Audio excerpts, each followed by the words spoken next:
Hello friends, welcome to this presentation on influence line diagrams for overhanging beam. In last 5 videos we have seen influence line diagrams for a simply supported beam, for the variation of reactions, for variation of shear forces at a section, and for variation of bending moments at a section.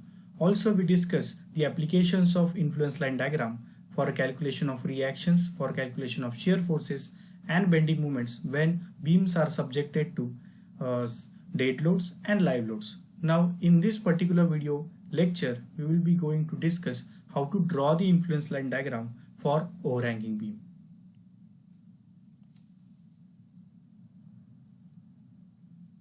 Now if we see this overhanging beam, in this overhanging beam, if you see the number of unknown reactions or number of stress functions, here we can see the reactions we have, reaction at A and reaction at B. Also we can have the shear forces and bending moments at a different sections. So in this case also we will be going to draw the influence line diagram for reactions at A and B, for shear force at a section, at any section, and for bending moment at a section. If we now see this overhanging beam, it is overhang over both these parts. If you remove this overhanging part of this beam on both sides, you can find it is just like a simply supported beam. So also we can name this beam as a simply supported beam with overhang. Now here in this case it is overhang over both these parts, so we can say that it is doubly overhang beam.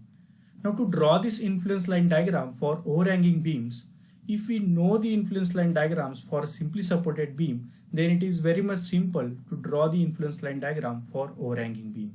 So in this particular video we'll be going to discuss how to draw the influence line diagram for overhanging beam without any mathematical calculation if we know the influence line diagram for simply supported beam. Now let us first discuss influence line diagram for reactions at A and B. Now if you see this particular overhanging beam, it is overhang over both these parts. So here first of all we need to draw the influence line diagram for reaction at A and for reaction at B. Now if you observe this beam, the part AB of this beam, it is just like a simply supported beam, and part AD and part BE, it is overhang over sides of the beam. Now to understand or to draw the influence line diagram for an overhanging beam, first let us discuss what is the influence line diagram for reactions at A and B for a simply supported beam. Now as we discussed that the influence line diagram for reaction at A, it is like 1 to 0. So if we draw the influence line diagram for RA, it varies from 1 to 0. Now to draw the influence line diagram for reaction at A in case of overhanging beam, you just need to extend the lines of this influence line diagram. Now how to extend these lines? It is again very much simple. If we see this now influence line diagram for reaction at A for simply supported beam, you just need to continue this line. You just need to continue this line till what? Up to the end of this beam. Suppose we have D point over here on this side, you just need to continue it over this side. Similarly, you need to continue it over this side. Suppose we have point E on this overhanging beam, so you just need to continue this line. So if you see now this influence line diagram for overhanging beam, if you see now this line is just continued up to point D. Similarly on this side also this line is continued up to point E. Now afterwards, how to find the ordinates of this influence line diagram? Now if you see this influence line diagram, this particular part of this overhanging influence line diagram, you can see it is just like a influence line diagram for RA, which varies from 1 to 0. So this ordinate of this particular diagram is known to us, that is 1. Now this distance is known to us, that is L. At the same time, if we know the length of this overhanging parts on both sides, by similarity of the triangle, you can find out easily these ordinates. Similarly, on this side also, by concept of similarity of triangle, or here you can consider opposite triangles, and you can easily find out the ordinates of influence line diagram at its both ends, provided that the length of this overhanging beam will be given to us. Okay, once these are given to us, you can easily locate these ordinates, or you can easily find these ordinates. Similarly, for influence line diagram for RB, as we know that for influence line diagram for RB, it varies from 0 to 1 in case of a simply supported beam. Similarly, for overhanging beam now, you just need to continue these line of influence line diagram up to a point where we have overhanging end. So here also in this case we have continued this line of influence line diagram till point E, and just you stop here and you show this ordinate. Similarly here you extend this line and see or the project this point D now, and you again get this ordinate on this side. Now again, by concept of similarity of triangle, as this ordinate 1 at a point B is known to us, you can easily find out the ordinate at a point E. Similarly, ordinate at a point E. In this diagram, these ordinates have not shown because these are some general terms like A, B or C and D. So instead of in some of the books we can find that the formulae at these ordinates are given to us, but it is not required. Once we know the influence line diagram for RA and RB, in case of a simply supported beam, you just need to continue those lines and just you need to stop them at the ends, and you just need to find out the respective ordinates by concept of similarity of the triangle. Now if you see this particular beam, this is doubly overhang beam. So in some cases, if it is a singly overhang, for example in this particular beam now, suppose part B is absent in this case. Suppose part B is absent in this case, then you need to neglect this much part. This much part we neglect. Similarly, part AD is absent and suppose part B is present only. In that case, you need to neglect this part of AD. So simply, if I neglect both this part in this case now, it's just like a simply supported beam, and you know the influence line diagram for RA and RB. So in this case, in general, if we know the influence line diagram for a simply supported beam, you just need to continue the lines of influence line diagram, and then you need to just find out the ordinates. Whole the procedure to draw this influence line diagram is same, and whole the applications again they are same. Now let us go for influence line diagram for shear force at a C. Again we have this doubly overhang beam. Now again we'll compare it with a simply supported beam. Now in case of a simply supported beam, we know that this is the influence line diagram for shear force at a point C. Here we know that it varies from 0 to minus A by L, and then from plus B by L to 0.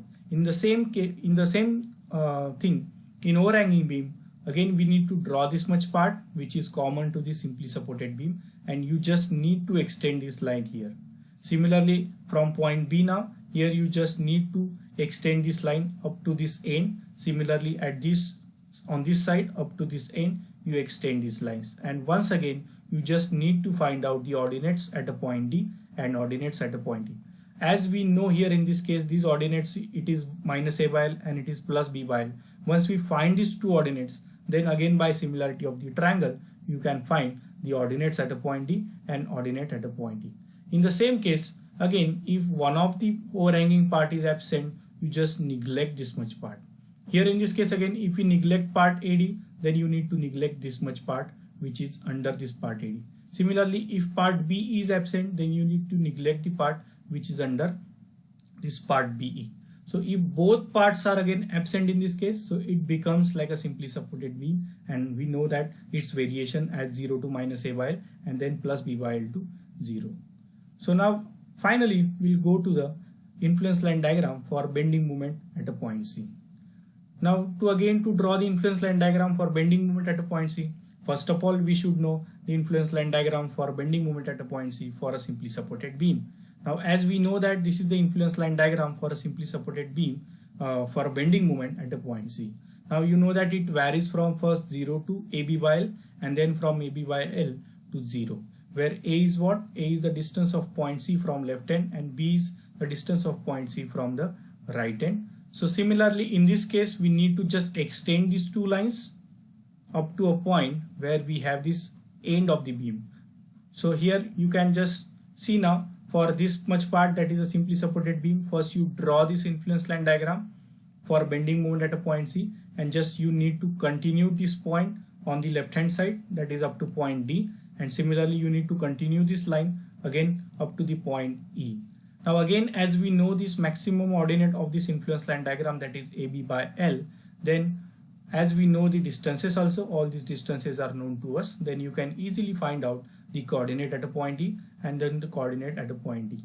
Again, you don't remember any formula here to remember these ordinates. Simply you need to use the concept of similarity of triangle. You just need to extend these lines and you just need to find out those coordinates. Now again, if one of the part is absent in this case, suppose part AD is absent in this case, you just need to neglect this part.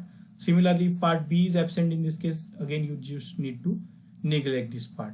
Again, if we neglect both these parts, so again it becomes like a simply supported beam where we have this influence line diagram where maximum ordinate is plus AB by L.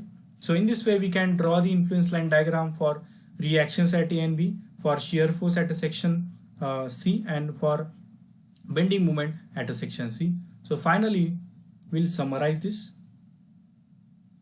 So you can just compare this case of overhanging beam with a simply supported beam.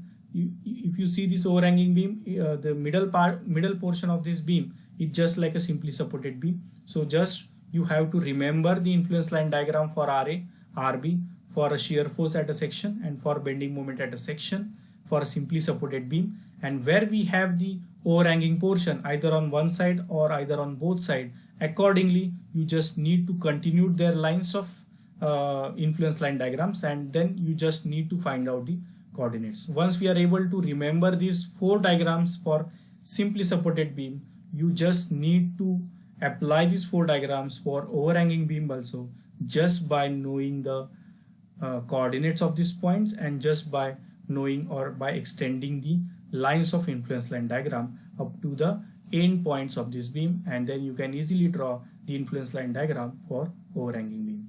Thank you.